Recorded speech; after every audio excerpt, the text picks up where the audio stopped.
Hello class. चलिए आज हम लोग विलियम वर्ड्सवर्थ की लिखी एक कविता a slumber did my spirit seal, ये एक कविता पढ़ते हैं।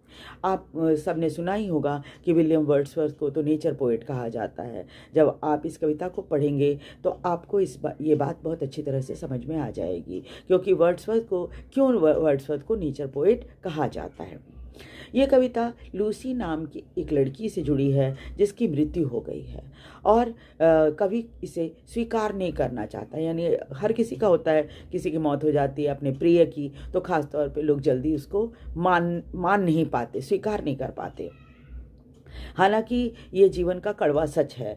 कवि को इस बात का एहसास है, इसलिए वो उसे प्रकृति में मृत्यु के बाद विलीन होना समझता है। इसलिए उसे उसके गुजरने का मानवीय भय नहीं है, क्योंकि जब आप प्रकृति से एक हो जाते हो तो वो डर खत्म हो जाता है कि वो इंसान अब है ही नहीं हमारे पास। कवि को लगता है कि अब समय से वो अछूती है। उसे जमीन में दफन तो कर दिया गया है, लेकिन वो देख सुन और महसूस नहीं कर सकती होगी। लेकिन अब क्या है कि प्रकृति के साथ वो एकाकार हो गई है। इसलिए कवि को हमेशा उसकी उपस्थिति का एहसास होता है, लगता है कि हमेशा वो मेरे पास ही है। कवि ये समझाना चाहते हैं कि मृत्यु जीवन का अटूट हिस्सा है, और लेकिन अंत नहीं है, क्योंकि शारीरिक रूप से व्यक्ति तो आपके सामने नहीं होगा, लेकिन अप्रत्यक्ष रूप से व्यक्ति हमेशा ही हमारे आसपास होता है। इसलिए हमें मृत्यु को शांतिपूर्वक स्वीकार कर लेना चाहिए। अब देखिए पोएटिक डिवाइसेस हम देखते हैं इसमें क्या क्या है। सबसे पहले देखिए राइम स्कीम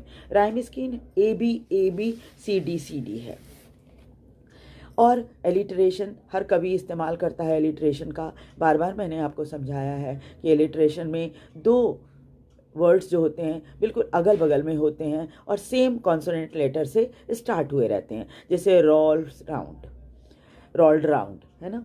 उसके बाद है एंजैममेंट। जब कवि जो है कविता की लाइन लिखता है, एक लाइन से दूसरी लाइन में वो चला जाता है, लेकिन कोई पंक्चुएशन मार्क यानी कॉमा, फुल स्टॉप, सेमीकोलन कुछ भी इस्तेमाल नहीं करता, तो इसको एंजैममेंट कहते हैं। उसके बाद है पर्सोनिफिकेशन। नॉन ह्यूमन थिंग्स को ह्यूमन क्वालिटी दी गई है, जैसे कि she seemed a thing that could not feel, है ना।